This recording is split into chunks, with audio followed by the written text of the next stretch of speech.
Bueno, señora, que estamos de regreso con todos ustedes. Este es el Gobierno de la Mañana, Z101. Te manda a decir mi querida Prudencia, que es Prude. la del Team a pasito lento, Ujú.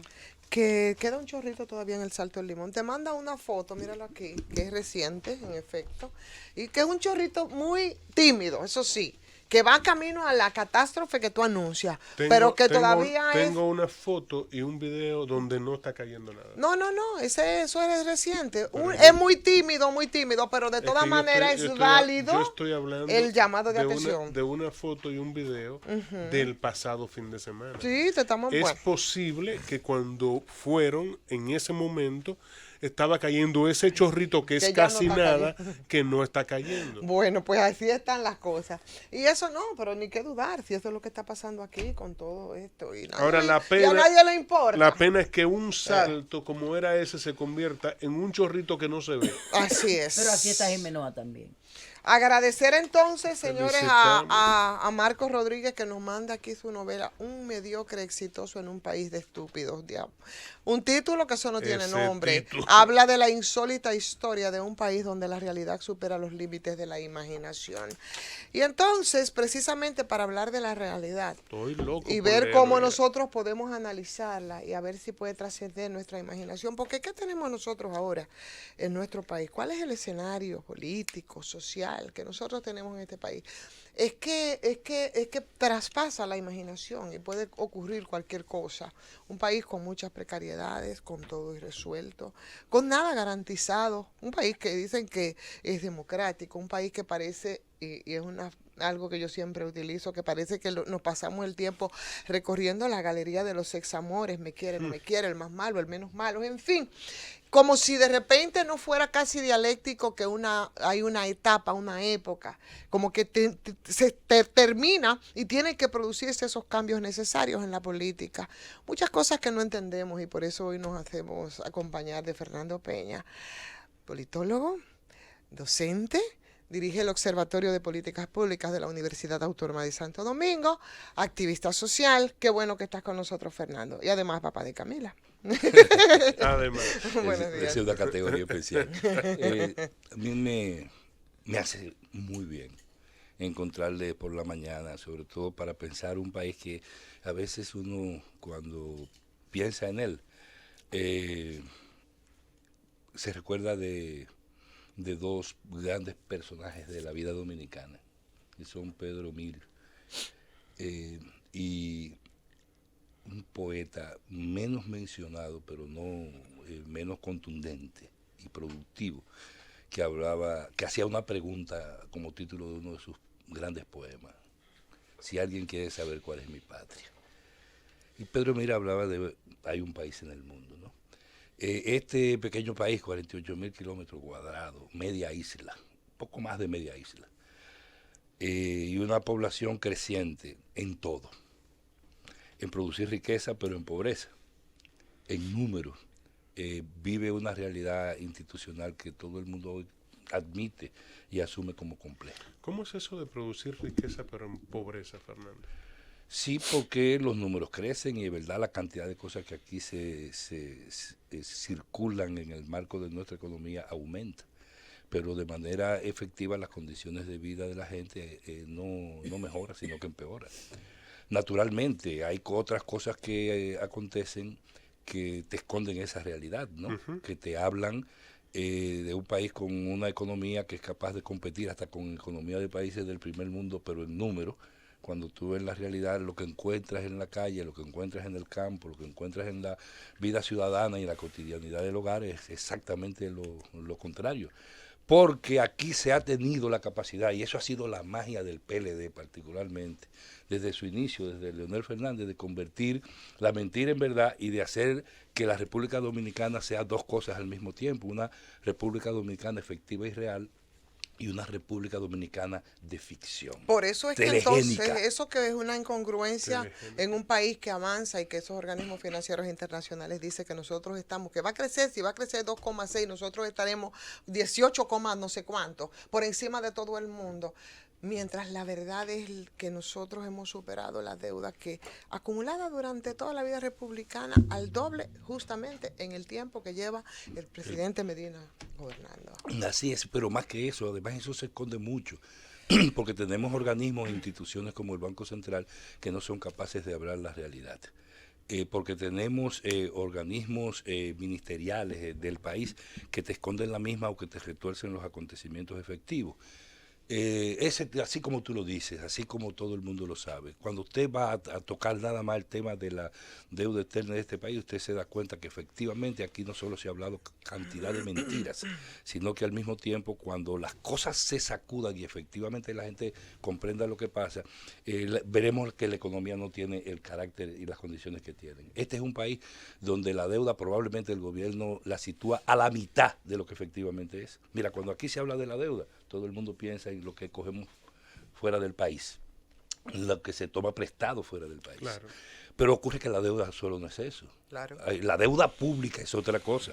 O sea, lo que debe el Estado Dominicano, lo que el gobierno se hace deudor, es mucho más que eso. Incluso la deuda interna, la deuda pública interna, es mucho más cara que la deuda externa, porque incluso es la que sirve para garantizar mecanismos rápidos de acumulación, o sea, de corrupción. Claro, La interna. sí, Entonces esa se esconde absolutamente. Como son, por ejemplo, el asunto de los proveedores del Estado, todo eso Toda. es parte de lo que se contabiliza como deuda pública, Interna. Les pido que tengan paciencia hasta un mes más o menos. Dentro de algunas semanas, el Observatorio de Políticas Públicas de la UAS va a publicar un estudio sobre el problema de la deuda, donde peso a peso y documento a documento le vamos a poner tamaño de verdad a la deuda de este país, para que la gente lo sepa, y sobre todo en medio de una situación donde se está hablando, no es de reelegir a Danilo o de repostularlo, sino de repostular y reelegir todo. Y todo implica todo, no solo la presidencia de la República.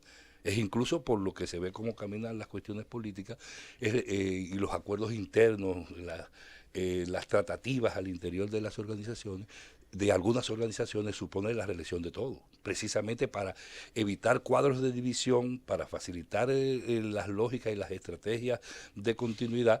Es reelegirlo todo, las instituciones, los candidatos. Para ponerle nombre todo. entonces, y para que la gente que nos escucha lo pueda escuchar, ponerle nombre todo, reelegirlo todo, sería entonces con ese presidente que nos quieren vender como la panacea, reelegir a Danilo significa reelegir qué cosa, reelegir acumulación más de deuda, reelegir entonces más déficit en la salud, reelegir las posibilidades que podamos avanzar en educación y que esos recursos no se utilicen correctamente. Más sintético, es reelegir los mecanismos de acumulación al grupo que se beneficia de esa acumulación Pero vamos a extraeconómica. llamarlo como es. Reelegir la corrupción. Reelegir la corrupción. Y no solo reelegir la corrupción, sino reelegir el clima y el sistema de impunidad, la sombrilla de impunidad que le garantiza. Al mismo tiempo de reelegir eso, entonces se reelige la pobreza y la insatisfacción. Se reeligen los poderes fácticos y las posibilidades de acumulación, porque sabemos... Los poderes fácticos no sé. Porque los poderes fácticos los permanentes no solo implica lo que son siempre lo que poder. se da alrededor del gobierno, sino los otros. Y ocurre que aquí la cuestión de reelegir al PLD y a Danilo Medina plantea un desafío, uno de los desafíos más grandes a los grupos de poder tradicional dominicano. Porque es que al reelegir, al plantearse reelegir, repostular primero y reelegir después a Danilo y al PLD, lo que se está garantizando es la competencia más desleal que han tenido los grupos económicos tradicionales, porque aquí fortunas que se construyeron en más de 100 años, hoy son iguales o compiten con las fortunas que la mafia política que ha dirigido el país ha acumulado. O sea, esos que ellos crearon de repente porque cuando emergió el poder en 1996 no tenían ese poder que es permanente y que una parte es el empresariado y que entonces lo hicieron al vapor rápidamente. Los nuevos ricos que se hicieron que los hizo Lionel y que ahora mismo muchos de esos le están mirando medio mal. Para el que no entienda el lema, llegaron en chancleta y se fueron en jipeta o están en jipeta. Construyeron su Frankenstein. Exacto, y ese Frankenstein se los expresa está devorando también. en el empresariado, en la iglesia, también en las Fuerzas Armadas, por ahí se expresa ese Frankenstein. Sí, así es. Y entonces al construir esto, haciendo del comité político del PLD o de la dirección del PLD, porque no solo es el comité político, así que hay una serie de personajes que ustedes mencionaban ahorita que nadie sabe de dónde surgieron y que de repente te juegan roles centrales en la vida política dominicana y en la conducción del Estado. Y hablamos y lo decimos con nombre y apellido. En la vida Hablábamos, política, económica y social. Y social del lo país. decíamos con nombre y apellido. Hablábamos de José Ramón Peralta, hablábamos de Gonzalo Castillo, empresarios. Empresarios son personas que vienen del litoral empresarial, pero que de repente tienen una preeminencia y un impacto en lo político, Claro. que tú dices, bueno, por lo menos yo me lo pregunto. Y que ya, bueno, miembros del comité político del partido de gobierno. Porque con lo que eso implica, sí. además. ¿Qué fue lo que llevó a que el comité político dejara de ser político y pasó a ser más o menos el consejo directivo de una gigantesca empresa construida sobre la base de la acumulación ilegal, o sea, de la corrupción y el desfalco del patrimonio público y del Estado, y de la competencia desleal frente a otros empresarios, tanto nacionales como extranjeros, en todos los ramos de la economía, en electricidad, en agua, en tecnología, en compras, en suministro, en establecimiento de industria, absolutamente en todo. O sea, efectivamente fue un grupo que llegó al poder y que se planteó de manera definitiva sustituir los grupos tradicionales y tenía que hacerlo sobre la base de acumular riqueza. Por eso es que ese grupo necesita controlar el gobierno. Porque además eso ha costado el precio de la institucionalidad de este país. Nosotros tenemos las leyes más modernas, la constitución más nueva. Fíjense cómo está Leonel ahora alrededor de su constitución del 2010.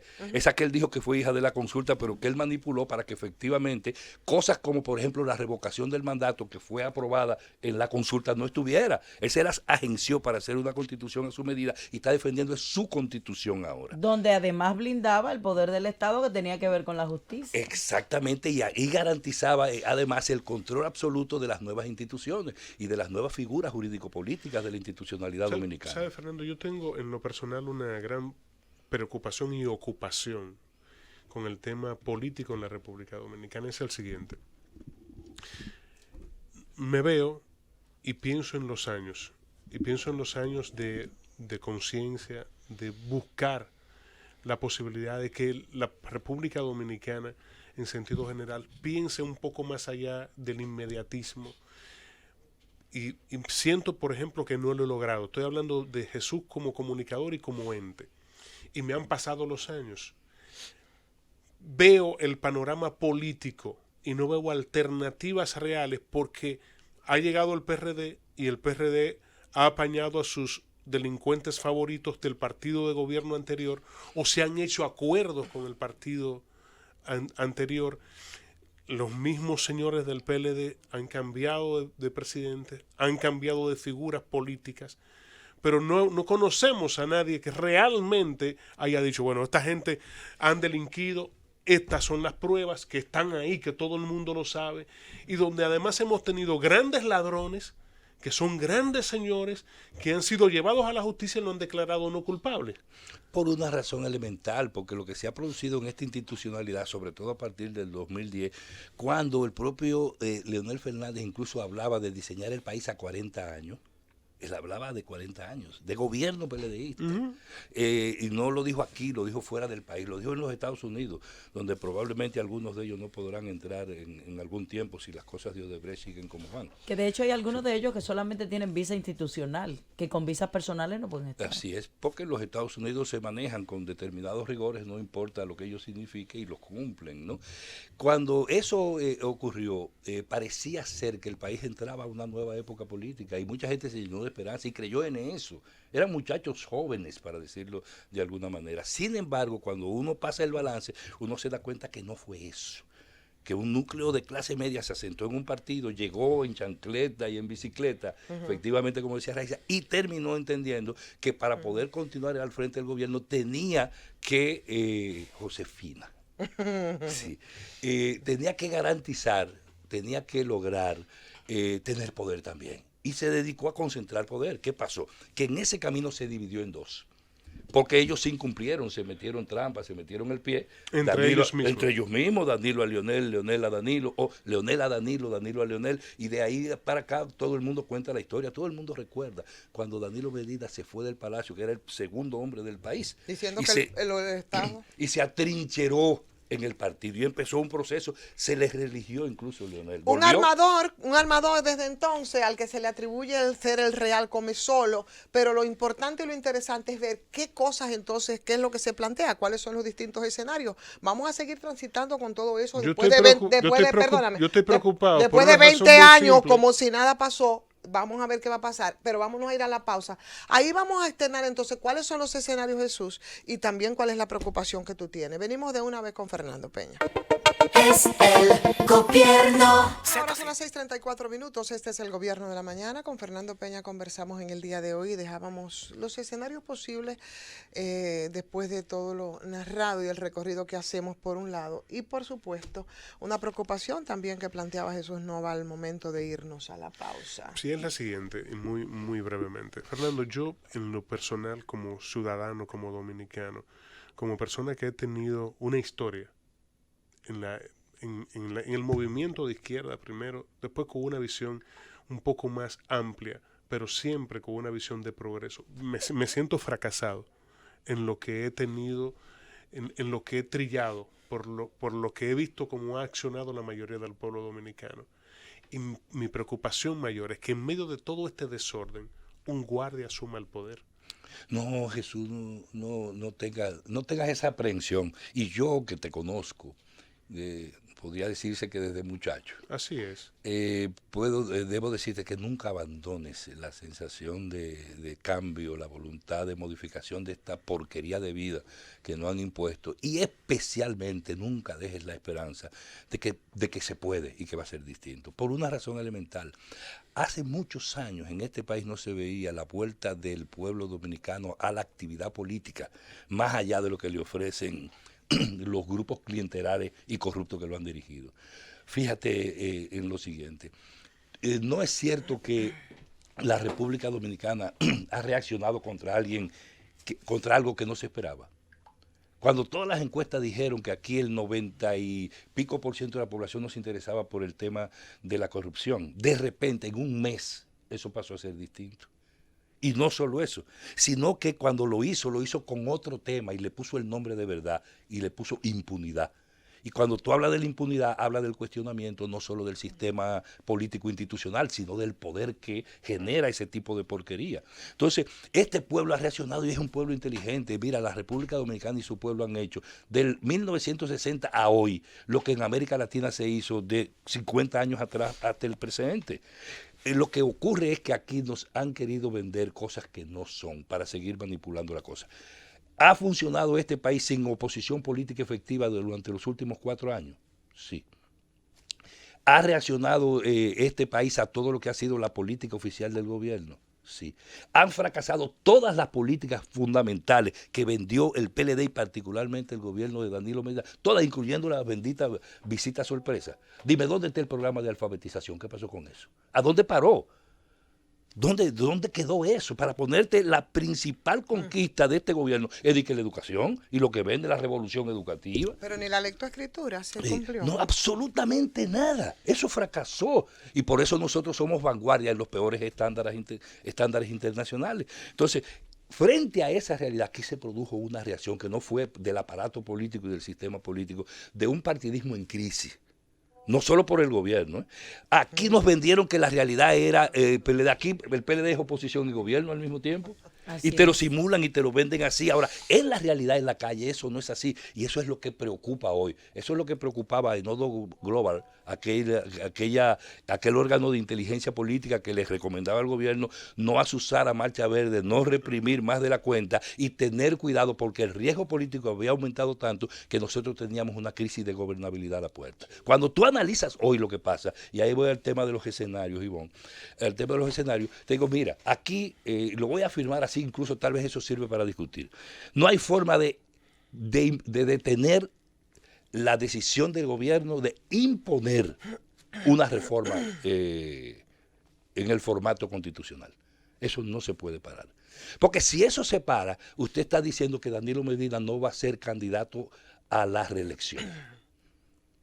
No lo va a hacer. Si usted dice que... O sea, que piensas que la modificación es un hecho. Sí, tiene que producirse, por lo menos tiene que intentarse de mala manera, aún sea por una razón. Es que si eso no es así, tú sabes qué pasa en un país con esta institucionalidad, un gobierno acorralado por el país y el pueblo, no solo por el tema de la reelección, Pero está sino acorralado por las el condiciones. gobierno, ¿no? Sí, está acorralado. Entonces ese gobierno acorralado, ¿tú te imaginas lo que significa para una institucionalidad débil como la de la República Dominicana, donde cualquiera hace lo que le dé su gana, que se diga que ese presidente es responsable fundamental e inicial de todo lo último que está pasando, a la puerta de cambiar su traje de presidente por el de preso en los Estados Unidos, no sea... ¿En qué va a quedar en términos políticos? ¿Sabe qué fenómeno viene? El tema de la soledad. Si aquí, y de la soledad en el poder no es porque no va a ser presidente, es que en una institucionalidad como esta, un presidente que no se va a reelegir, sabiendo que tiene hasta la cárcel con todos sus funcionarios pendientes por temas que no se van a parar como él debe y otros, quiere decir que aquí habrá un desorden institucional. Entonces sería una apuesta a una cosa que ni los Estados Unidos la pueden permitir ni facilitar aquí, que es el problema de la gobernabilidad. Y entonces, política. ¿cuál es el escenario? ¿Cuál es el escenario entonces planteado aquí? Ok, se va a producir entonces la modificación. ¿Y qué va a pasar con él? Entonces viene el segundo escenario. ¿Cómo se llega a imponer esto sin el costo, primero, de la división definitiva y formal del Partido de la Formal, Liberación ¿no? Dominicana? Porque división Sí, es. de hecho lo es, y además inevitable. Porque eso está asociado a lo que hablábamos ahorita, que el proceso de acumulación corrupta que se dio aquí dejó al PLD dividido a su comité, a su dirección, a su consejo de dirección, porque eso no es comité político, es un consejo de dirección empresarial fraudulento. Y ese consejo de dirección nació dividido y se ha dividido mucho más desde aquel momento en que Danilo renunció a la función de gobierno y se dedicó a construir su aparato hasta que pudo, elección y pico después, derrotar a Leonel Fernández, no por su fuerza propia nada más, porque no olvidemos que él dijo me derrotó el Estado, sino por las condiciones políticas nacionales e internacionales y sobre todo por la apuesta gringa a no inestabilizar un país en una isla que es fundamental para ellos desde el punto de vista geopolítico y estratégico en la región. Entonces, por eso el escenario que viene es una imposición de ese tipo, la propuesta de la reelección, y viene lo que yo quiero decir aquí, y lo voy a reiterar con toda responsabilidad. Danilo está obligado a imponer la repostulación, uno, como posibilidad, y segundo, la reelección. Y si no impone la reelección, entonces tiene que hacer como si fuera. Pero es Tiene perder- que imponer Perdón. el danilismo sin Danilo. Pero eso es perder. Porque Leonel no puede pasar frente a Danilo Medina. Pero eso es perder.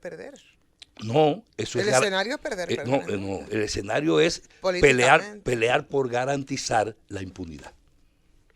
Pero igual eso es. pero garantizar la impunidad políticamente, ¿qué es? No es perder. En este Bueno, caso. desde el punto de vista del país y de la nación. Pero tú sabes que en, en este De la- juego de la la nación ha población. sido la perdedora. De la población, de la gente, de Sí, nosotros. no, aquí en eso no hay ninguna garantía. O sea que Leonel no del va a ser país. el candidato, sino que va a ser De Danilo ningún- Medina. PLD no. No, de ninguna En el manera del PLD. Incluso, de hecho, el discurso de el expresidente Leonel Fernández en Ahí el lo aguacero de la feria. Sí, en el ¿no? Congreso. Ese discurso no solo fue una especie de despedida, sino las últimas repeticiones, las 5 repeticiones últimas de esto no tiene marcha atrás, lo dice. No te voy a apoyar, esto no tiene marcha atrás, pero además es que él tiene que garantizar también su impunidad.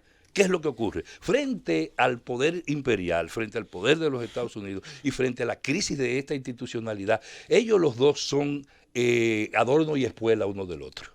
Ellos los dos se garantizan y se necesitan, pero los dos, solo hay una presidencia de la República y solo hay una posibilidad de tener la dirección del Estado Dominicano, ser presidente. Entonces, uno de los dos tiene que ser. Esto no es un problema de venganzas personales, entre ellos podrán haber daños en términos de las relaciones, pero en la política real son intereses económicos de la misma nueva burguesía de este país, pero encontrados y enfrentados. Incluso tipos de negocios diferentes se apoyan uno de otro. Tú encuentras a Danilo mucho más cerca de los negocios eléctricos, pero tú encuentras a Leonel más cerca de la tecnología y los negocios modernos, hasta el cine.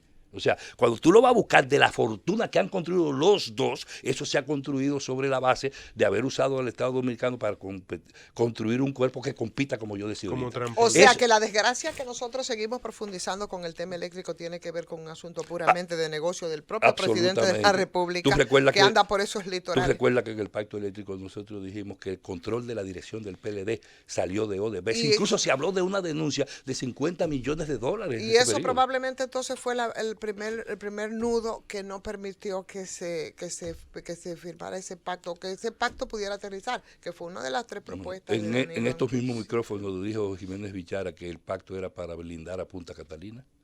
Pero- Así mismo, con esa palabra. pero- Y había que brindarla porque se sabía que y lo habíamos denunciado desde hace más de 3 años, que eso iba a pasar y pasó ahora. Vino también desde fuera, como vino todo el tema de la corrupción por la presión internacional, porque tocaron la Reserva Federal de los Estados Unidos, porque tocaron los impuestos y las reglas norteamericanas y los gringos eso no lo perdonan. Y entonces le cayeron detrás a la ruta del dinero y terminaron donde, en que en el Palacio Nacional de la República Dominicana estaba la oficina de un asesor clave del presidente de la República, Joao Santana, Pero- y terminó la oficina de operaciones estructuradas Fernando, pero instalada aquí. pero te podemos preguntar, porque ahí se nos va un poco como la cosa.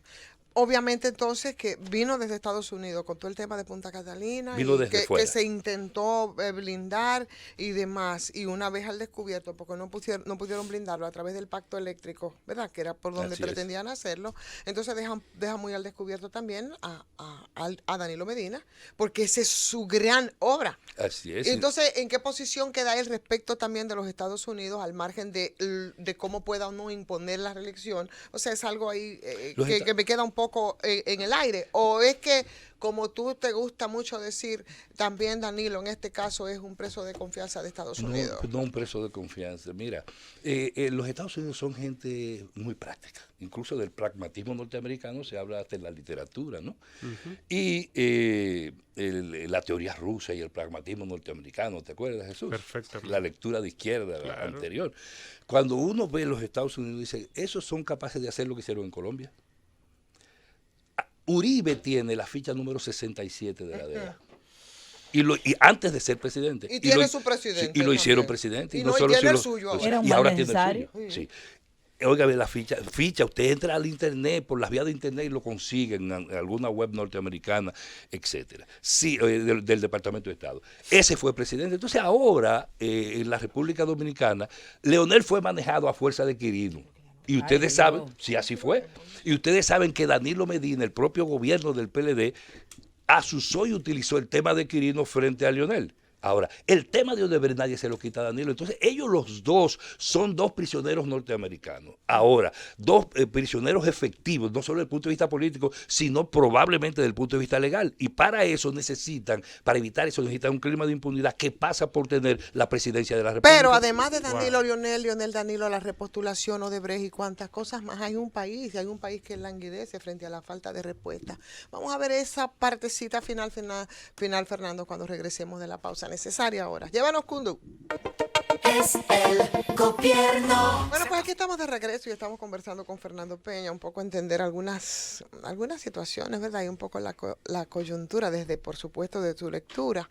Y parecería como que el país nada más es, por lo menos en las últimas 2 semanas, Leonel, Danilo, Congreso, mercado de pulgas del mercado a la gente, como decimos nosotros, para graficar de alguna forma lo que ha estado ocurriendo ahí. Pero hay un país detrás de todo eso que existe, que se manifiesta incluso, señor. Ustedes no se imaginan cuántas protestas, por ejemplo, tiene que sortear este gobierno. No salen hacia afuera, pero sí todos los días hay miles y miles de protestas de la gente por muchas razones, y es precisamente porque, además de eso, el país existe y al país no se le pone atención y se sigue aumentando esa deuda social, Fernando. ¿Qué hacemos con lo que eso? está planteado en las próximas semanas va a revelar mucho más efectivamente la cosa. No solamente el tema de el problema congresional con la cuestión de la ley. A mí eso, yo no me entretengo mucho en eso, de verdad lo digo, porque ellos tienen capacidades para imponer la reforma.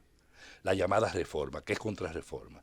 Ellos tienen capacidad para eso. Los que no tienen asegurado resolver políticamente es la imposición de la repostulación de Danilo como camino. Por eso el danilismo tiene 2 caminos. Reelección de Danilo o propuesta repostulación de Danilo, por un lado, o danilismo sin Danilo, porque Leonel no puede ser. ¿Qué tiramos al mar en el mar revuelto como carnada? ¿Qué te haría? ¿Qué estaría cada quien dispuesto a lanzar y qué cosas podría ser posible que lance para calmar estas aguas? Esa imagen es bonita para concluir la parte que yo decía ahorita. ¿Sí? Uno de los dos tiene que entregar algo a los Estados Unidos y a la comunidad internacional por el tema de Odebrecht y del tema de casi del narcoestado aquí. Tienen que entregar algo. Y esa entrega pasa por hacerlo desde la presidencia de la República. Entonces, alguien tiene que tirarle la carnada a los tiburones en un mar picado y embravecido como este. Entonces, por eso es que ellos no tienen, por eso es que no hay marcha atrás. Ahí sí podemos hablar Leonel, Danilo. ¿Qué tirarían ahora, cada quien? ¿Qué estarían dispuestos a tirar y qué cosas aceptarían? Uno al otro. Hay que hacer sacrificios aquí. Ay, Dios. Hay que hacer sacrificios. Ay, Dios, se me pararon los pelitos. Ahora, en lo particular, después de eso, hay una realidad en las instituciones dominicanas. ¿Y si ocurre algo, Fernando, que son los dos que van a hacer carnada? Ese es de los tiburones. Por eso es que por eso es que aquí hay una tendencia a que ellos busquen un determinado nivel de pacto, como afirma mucha gente y como incluso lo quiere la gente que procura que esta institucionalidad siga con el nivel de perversión que tiene. Y lo otro está en términos de la oposición. Una oposición que puede surgir incluso con compromisos hacia uno de estos litorales. Claro. Puede surgirlo. Así es, como un reemplazo o como una transición. Ahora, ¿qué es lo que ocurre? Pienso que ya existe. El fenómeno que te devuelve la esperanza. Y El problema es que el problema es que esta sociedad cambió. Y cambió a partir de todo el fenómeno. Cambió a partir, y yo quiero decirlo con toda responsabilidad, porque lo creo. Cambió a partir de vestirse de verde. Y hay una cosa que no se puede manejar. Fíjate que a Marcha Verde la dieron por muerta y el domingo pasado todo el mundo dijo, pero bueno, ¿y dónde salió esto? Igualito que la primera manifestación, que la segunda o que la del millón. Ahora eso está en la calle. Y quien sea gobierno aquí tiene que responder por el tema de la impunidad y de la corrupción a esta sociedad. Y esa respuesta entonces obliga a que la transición a que estamos obligados aparezca. Hay cosas que Información de último minuto: en la Torre de Andy, cerca de RNN, está militarizado, lleno de policías. Parece que algo tiene que ver con el caso. ¿Qué hay ahí en la Torre de Andy? Odebrecht. ¿Quién vive ahí?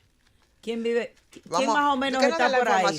Vean, porque que nos den el cuadro completo, por favor, porque ¿Quién está por ahí? ¿Cuáles son los que viven en esa humilde vivienda, esa humilde morada, esa humilde edificación? ¿No? Ok. Bueno. Ahí está. Okay. Militarización entonces. Policialización, vamos a decirlo, pero no son militares. Bueno, pero es una Torre de Andy y no es de Andy. Una Torre de Andy. Una cosa. Ay. No. Ay, de Andy. De Andy no Peña. Ay, de Andy. Pero hay de Andino. Andy no Peña. Ay, de Andy. ¡Dale un llévatelo!